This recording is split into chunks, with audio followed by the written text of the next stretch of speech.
안녕하십니까? 지혜의 샘물이 되는 이야기, 역사의 울림 속에서 오늘을 살아가는 우리를 위한 메시지를 전해드립니다. 오늘의 이야기가 여러분의 마음에 깊은 울림을 준다면 이 은혜로운 메시지가 더 많은 분들에게 닿을 수 있도록 구독과 좋아요로 함께해 주십시오. 여러분의 작은 실천이 누군가에게는 큰 위로와 희망이 될 수 있습니다.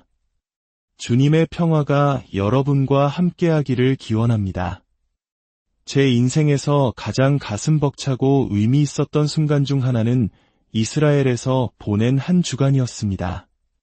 그 중에서도 가장 감격적인 장면은 새벽 1시 텔아비브의 벤구리온 공항 활주로에 서서 전쟁의 포화를 피해 날아온 우크라이나 유대인들을 태운 첫 비행기를 기다리던 순간이었습니다. 어둠을 가르고 비행기가 착륙하고 트랩이 내려왔습니다. 한 손에는 갓난아기를 안고 다른 한 손으로는 또 다른 아이의 손을 잡은 어머니들이 천천히 걸어 내려왔습니다. 그들의 등에는 배낭 하나가 전부였습니다. 세상에 가진 모든 것을 그 작은 가방 하나에 담고 그들은 불확실한 미래 속으로 첫 발을 내딛고 있었습니다. 어머니들의 얼굴에는 차마 말로 다 할 수 없는 깊은 슬픔과 불안감이 서려 있었습니다. 자유를 위해 싸우고 있는 남편을 다시 볼 수 있을지, 아이들이 아빠를 다시 만날 수 있을지 아무것도 알 수 없는 채로 고향을 떠나온 것입니다. 그 모습을 보며 저는 제2차 세계대전의 비극을 떠올렸습니다. 당시 유대인들에게는 돌아갈 나라도 피할 땅도 없었습니다. 그들은 히틀러의 잔혹한 학살 앞에 무방비로 쓰러져 갔습니다. 하지만 오늘날에는 강력한 이스라엘이 있습니다. 집으로 돌아오고 싶어하는 모든 자녀를 두 팔 벌려 맞이하는 약속의 땅이 있습니다. 우리 민족 역시 전쟁의 아픔과 이산의 슬픔을 겪었기에 그들의 모습은 결코 남의 일처럼 느껴지지 않았습니다. 우리가 누리는 이 자유가 얼마나 소중한 것인지 우리는 결코 잊어서는 안 될 것입니다. 지금 이 순간에도 전쟁의 아픔을 겪고 있는 난민들에게는 제2차 세계대전이 다시 시작된 것과 같습니다. 그렇다면 이 전쟁의 바람은 과연 중동을 휩쓸고 결국 전 세계를 위협하게 될까요? 성경은 우리에게 이렇게 권고합니다. 시편 122편 6절의 말씀을 함께 읽어보겠습니다. 예루살렘의 평화를 위하여 기도하라. 예루살렘을 사랑하는 자는 형통하리로다. 내 성 안에는 평안이 있고 내 궁중에는 형통함이 있을지어다. 내가 내 형제와 친구를 위하여 이제 말하리니 내 가운데에 평안이 있을지어다. 하나님 아버지, 당신의 말씀을 주심에 감사합니다. 하나님의 선하심에 감사합니다. 이스라엘 나라를 세우시고 하나님의 도시 예루살렘을 지켜주시니 감사합니다. 이 땅에 의해 부흥을 허락하사 우리를 하나님의 온전하신 뜻으로 이끌어 주옵소서. 하나님의 모든 자녀들이 함께 주님을 찬양합니다. 역사는 반복된다고 합니다. 과거는 미래를 예측하는 거울입니다. 과거의 실수를 기억하지 못하는 자는 그 실수를 미래에 반복할 운명에 처한다는 말이 있습니다. 제2차 세계대전과 오늘날의 상황을 연결해 보겠습니다. 1939년 9월 1일 히틀러가 폴란드를 침공하며 제2차 세계대전이 시작되었습니다. 하지만 당시 세계의 많은 나라들은 즉각적으로 개입하지 않았습니다. 2년이 넘는 시간 동안 전쟁의 불길이 유럽 전역으로 번져나가는 것을 지켜보기만 했습니다. 그러다 진주만 공습 이후에야 비로소 거대한 전쟁의 소용돌이에 휘말리게 되었습니다. 당시 군인들은 소총이 부족해 훈련소에서 빗자루를 들고 훈련했다고 합니다. 우리는 다시는 그와 같이 무방비 상태가 되어서는 안 됩니다. 그리고 오늘날 우리는 비슷한 역사의 수레바퀴를 목격하고 있습니다. 핵무기를 보유한 강대국이 이끄는 새로운 위협의 축이 형성되고 있습니다. 그들은 과거의 영광을 재현하려 하고 세계 경제의 동맥을 장악하려 하며 무엇보다 하나님의 약속의 땅 이스라엘을 위협하고 있습니다. 제2차 세계대전 당시 영국에는 히틀러에게 유화 정책을 폈던 네빌 체인벌린이라는 지도자가 있었습니다.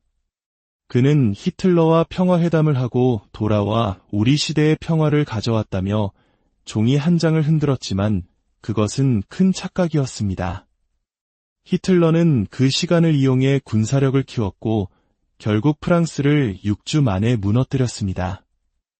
오늘날에도 일부 지도자들은 악의 세력과 협상할 수 있다고 믿는 것처럼 보입니다. 이란과 같은 국가는 핵무기를 손에 넣어 이스라엘을 파괴하고 기독교인과 유대인을 해치는 것을 자신들의 신념으로 삼고 있습니다. 우리는 이란이 결코 핵무기를 손에 넣도록 허용해서는 안 됩니다. 성경 에스겔 38장과 39장에 따르면 이스라엘은 곧 다가올 거대한 전쟁의 중심지가 될 것입니다. 하지만 이스라엘에는 그들을 지키시는 궁극적인 보호자가 있습니다. 유대 민족을 공격하는 모든 군대를 전멸시킬 준비가 되어 있는 분, 바로 전능하신 하나님이십니다. 성경은 말씀하십니다. 이스라엘을 지키시는 이는 졸지도 아니하시고 주무시지도 아니하시리로다. 여기서 지키신다는 말은 군사적 용어로 하나님께서 이스라엘을 대신하여 전쟁에 나서실 것이라는 의미입니다. 창세기 12장에서 하나님은 아브라함에게 약속하셨습니다. 너를 축복하는 자에게는 내가 복을 내리고 너를 저주하는 자에게는 내가 저주하리니. 오바댜 1장 15절은 말합니다. 내가 이스라엘에게 행한 대로 너도 당할 것인즉 내가 행한 것이 내 머리로 돌아갈 것이라. 스가랴 2장 8절은 더 놀라운 말씀을 합니다. 너희 유다 백성을 건드리는 자는 곧 나의 눈동자를 건드리는 것이니라. 누군가의 눈동자에 손가락을 대면 어떻겠습니까? 즉각적인 반응이 올 것입니다. 하나님의 눈동자와 같은 유대 민족을 공격한다면 하나님께서 직접 나서실 것입니다. 그렇다면 이 세계적인 갈등은 어디로 향하고 있을까요? 예언자 에스겔에 따르면 그 종착지는 이스라엘입니다. 성경의 예언서 에스겔 38장과 39장에는 마지막 때에 일어날 곡과 마곡의 전쟁에 대한 놀라운 예언이 기록되어 있습니다. 에스겔서는 곡이라는 지도자가 북방의 여러 나라를 이끌고 이스라엘을 침공할 것이라고 말합니다. 많은 성경학자들은 마곡, 메색, 두발과 같은 지명들이 오늘날의 러시아와 그 주변 지역을 가리킨다고 해석합니다. 또한 이란, 터키, 리비아와 같은 나라들도 이 연합군에 포함될 것이라고 예언합니다. 그들은 이스라엘을 침략할까요? 첫째, 이스라엘이 가진 지정학적 위치 때문입니다. 러시아는 함대가 겨울에 얼어붙지 않는 따뜻한 항구, 즉 부동항이 절실히 필요합니다. 이스라엘의 지중해 항구는 그들에게 완벽한 군사적 요충지입니다. 둘째, 이스라엘에서 발견된 막대한 양의 석유와 천연가스 때문입니다. 최근 이스라엘은 앞으로 100년 동안 나라 전체가 사용하고도 남을 만큼의 에너지 자원을 발견했습니다. 침략자들은 이 자원을 탐낼 것입니다.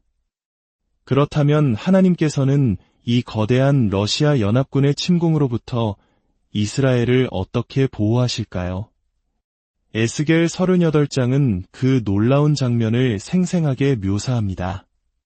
첫째, 하나님께서는 거대한 지진으로 땅을 흔드시고 침략군의 상당수를 땅속에 삼켜버리실 것입니다. 둘째, 적군 사이에 혼란이 일어나 서로를 공격하게 만드실 것입니다. 셋째, 하늘에서 불과 유황, 그리고 거대한 우박을 쏟아부어 그들을 심판하실 것입니다. 그 결과는 어떨까요? 에스겔 39장 2절은 하나님께서 침략군의 6분의 1만 남기실 것이라고 말합니다. 즉, 85%에 가까운 군대가 이스라엘 땅에서 멸망할 것이라는 뜻입니다. 이스라엘은 그들의 무덤이 될 것입니다. 하나님께서 이 모든 일을 허락하시는 걸까요? 그것은 이스라엘과 전 세계의 모든 민족이 오직 그분만이 전능하신 하나님이심을 알게 하기 위함입니다. 가장 중요한 예언적 질문은 이 곡과 마곡의 전쟁이 언제 일어나는가입니다. 많은 신학자들은 이 전쟁이 교회가 휴거된 후 적그리스도가 권력을 잡고 3년 반이 지난 시점에 일어날 것이라고 봅니다. 지금 에스겔 38장에 언급된 모든 국가들이 이미 제자리에 정렬해 있습니다. 교회의 휴거는 임박했을 뿐만 아니라 어쩌면 이미 늦었을지도 모른다는 생각이 들 정도입니다. 지금이야말로 우리의 삶을 돌아보고 기도하며 깨어 있어야 할 때입니다. 눈 깜짝할 사이에 우리는 영광의 왕을 맞이하게 될 것입니다. 하늘의 구름 속에서 오시는 그분을 맞이할 준비를 하십시오. 예루살렘을 향한 하나님의 사랑을 생각해 보십시오. 예루살렘은 우주의 중심이며 영원의 해안선입니다. 앞으로 일어날 모든 중요한 일들은 예루살렘에서 시작되고 예루살렘에서 끝날 것입니다. 사탄이 가장 싫어하는 메시지가 있다면 그것은 예루살렘에 관한 메시지입니다. 사탄이 들을 가장 두려운 소식은 바로 예수 그리스도께서 예루살렘으로 돌아오셨다는 소식일 것입니다. 왜냐하면 예수님께서 돌아오셔서 영원한 왕국을 세우실 때 가장 먼저 하실 일이 사탄과 적그리스도 그리고 거짓 선지자를 지옥불에 던져 넣는 것이기 때문입니다. 예루살렘의 소유권을 두고 하나님과 사탄 사이의 치열한 영적 전쟁이 지금 이 순간에도 벌어지고 있습니다. 이스라엘 문제는 정치적인 문제가 아니라 성경의 문제입니다. 창세기 1장 1절 태초에 하나님이 천지를 창조하시니라 이 구절을 믿지 못한다면 성경의 다른 어떤 말씀도 믿을 수 없을 것입니다. 창조주로서 하나님은 온 땅의 주인이십니다. 그리고 그분은 아브라함과 이삭, 야곱과 그 후손들에게 피의 언약으로 그 땅을 영원히 주셨습니다. 유대 민족은 이스라엘 땅을 점령한 것이 아니라 소유한 것입니다. 마지막 전투가 끝나고 마지막 총성이 멎었을 때 이스라엘의 깃발은 예루살렘 성벽 위에서 펄럭일 것입니다. 만왕의 왕이시며 만주의 주이신 분의 통치 아래 1000년 동안 절대적인 평화가 지속될 것입니다. 사자가 어린 양과 함께 뒹굴고 사람들이 칼을 녹여 쟁기를 만들며 다시는 전쟁을 배우지 않을 것입니다. 오직 예수 그리스도께서 다윗의 보좌에 앉으셨다는 좋은 소식만이 있을 것입니다. 요한계시록에는 하늘에서 내려오는 새 예루살렘 성에 대한 묘사가 나옵니다. 그 성에는 거대한 12개의 문이 있는데 각 문은 하나의 진주로 만들어졌습니다. 그리고 그 문들 위에는 야곱의 12 아들의 이름이 새겨져 있다고 합니다. 야곱의 12 아들들은 어떤 사람들이었습니까? 그들은 심각한 죄인들이었습니다. 아버지를 속였고 동생 요셉을 노예로 팔아넘기는 끔찍한 죄를 저질렀습니다. 나중에는 누이의 복수를 한다며 한 성읍의 모든 남자를 잔인하게 살해하기도 했습니다. 어찌 보면 현대의 어떤 범죄 조직보다 더 교활하고 잔인한 일을 서슴지 않았던 이들입니다. 하지만 놀랍게도 천국의 문에는 바로 그 죄 많았던 야곱의 12 아들들의 이름이 새겨져 있습니다. 저는 이 구절을 묵상하며 주님께 여쭈었습니다. 그러자 이런 깨달음이 왔습니다. 하나님의 자비는 내가 아는 것을 훨씬 뛰어넘는다.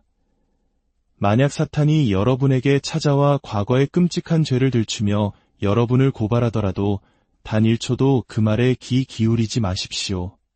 일단 여러분이 용서받았다면 여러분의 이름은 어린 양의 생명책에 기록될 것입니다. 여러분은 예수 그리스도의 보혈로 구속받은 하나님의 자녀입니다. 이것이 바로 하나님의 자비입니다.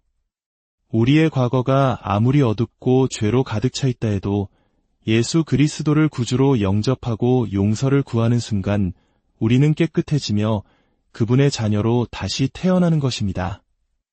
혹시 지금 마음속 깊은 곳에 죄의 무게로 고통받고 계신 분이 있습니까?